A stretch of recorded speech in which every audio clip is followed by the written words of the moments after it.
1,000 years ago, ancient North America was a bustling, interconnected, indigenous world. From the East Coast to Mesoamerica, the land was dotted with sprawling townships that served as economic, political, and religious hubs for millions of people. We know this because in 1935, the citizens of Oklahoma found a tomb that was heralded as the greatest archaeological find in U.S. history. And the story of how it was found is one that is equal in glory. Welcome back to another chapter of our forgotten past. This is the story of Spiro Mounds. Spiro sits in what is now eastern Oklahoma, near the Arkansas River. But 1,000 years ago, this was not some lonely mound site sitting on the edge of nowhere. It was one of the major hubs of an ancient world that stretched across the continent. A living network of ceremonial centers, trade routes, alliances, and shared symbols moving across enormous distances. And Spiro sat in one of the most important places in that world, where the East met the West. It was one of the places where their worlds came together. The site held multiple mounds, plazas, houses, burial areas, and sacred spaces. It was a place where thousands gathered, traded, buried their dead, performed ceremonies, and connected themselves to a much larger indigenous network. And the reason we know about it is owed to one legendary mound, Craig Mound, because inside that mound was a hidden chamber. A tomb so rich that newspapers compared it to the find of King Tut's tomb. There were artifacts here that were in an exceptional state of preservation. Shell cups from the Gulf, copper plates from the Northeast, carved pipes, masks, feathered textiles, and freshwater pearls in the thousands. Objects from a ceremonial world that most of America did not even know existed. Then the 20th century showed up, took one look at it and said, "Do you know what this needs? Dynamite and a gift shop." And that is where the story stops being just archaeology.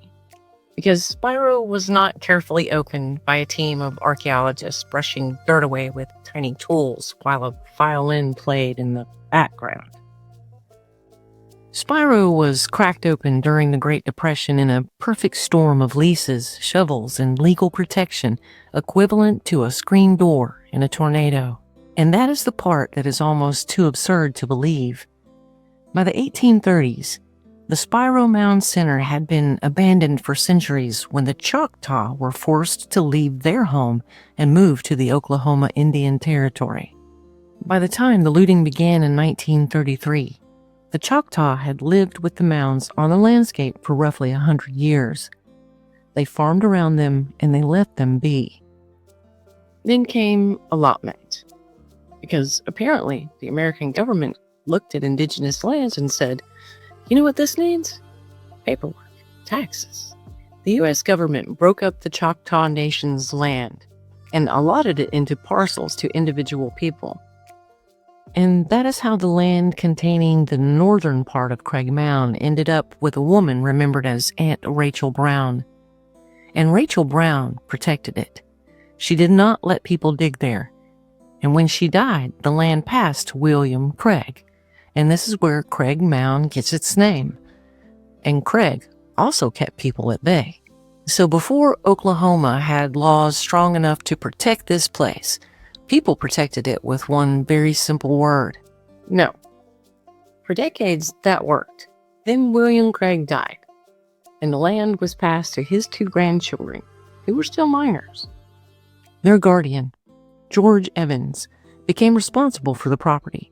And by 1933, the Great Depression had everyone in a vice. People needed money that was nowhere to be found. Evans had a mortgage to deal with, and one of the children was sick.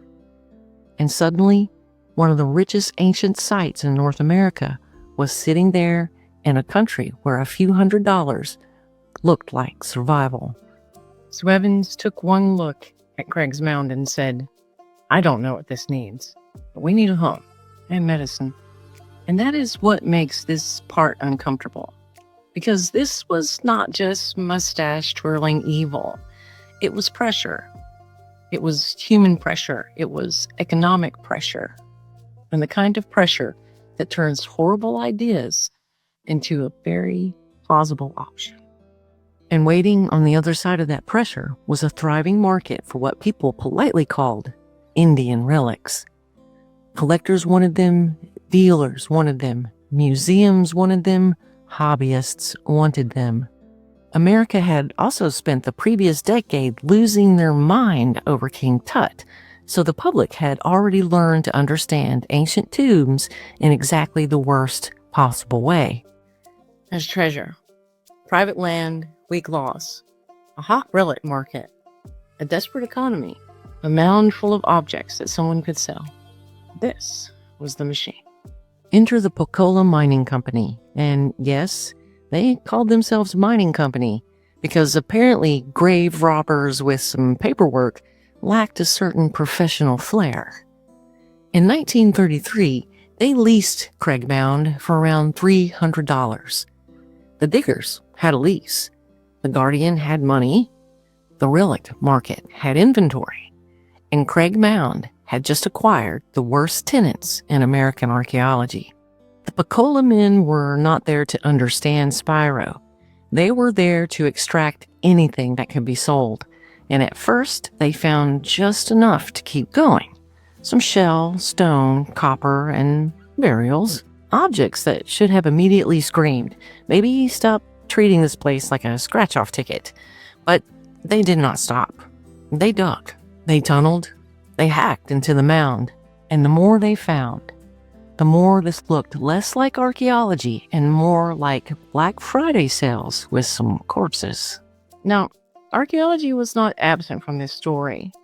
This was not a case where nobody educated knew what was happening.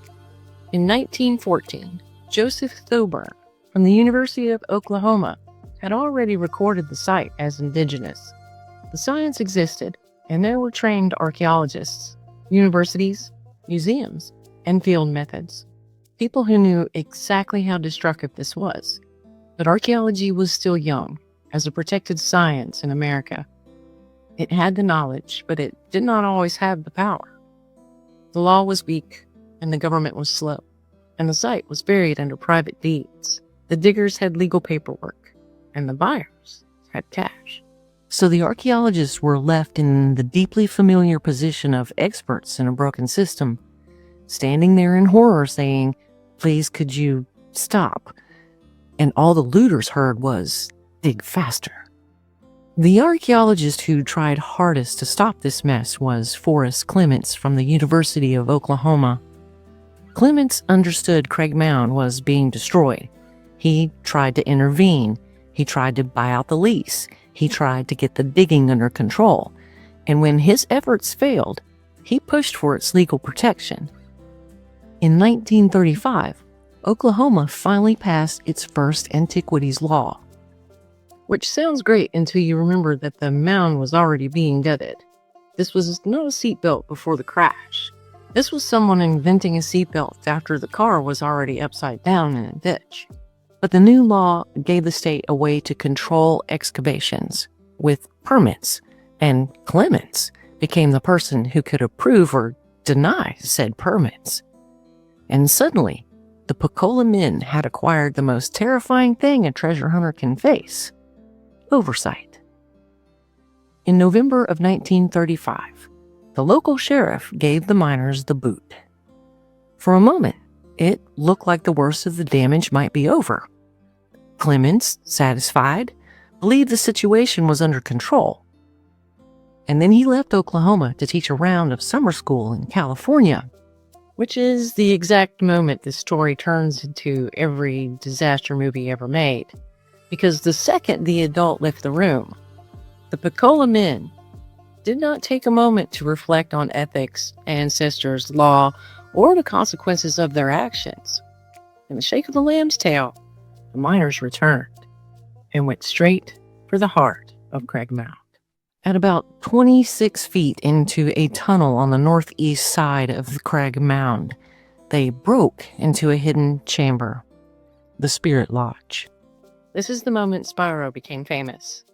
Not because it was handled properly, not because a careful archaeological team opened the chamber with documentation, photography, maps, notes, and the level of caution one might reasonably apply to one of the greatest pieces of ancient American history.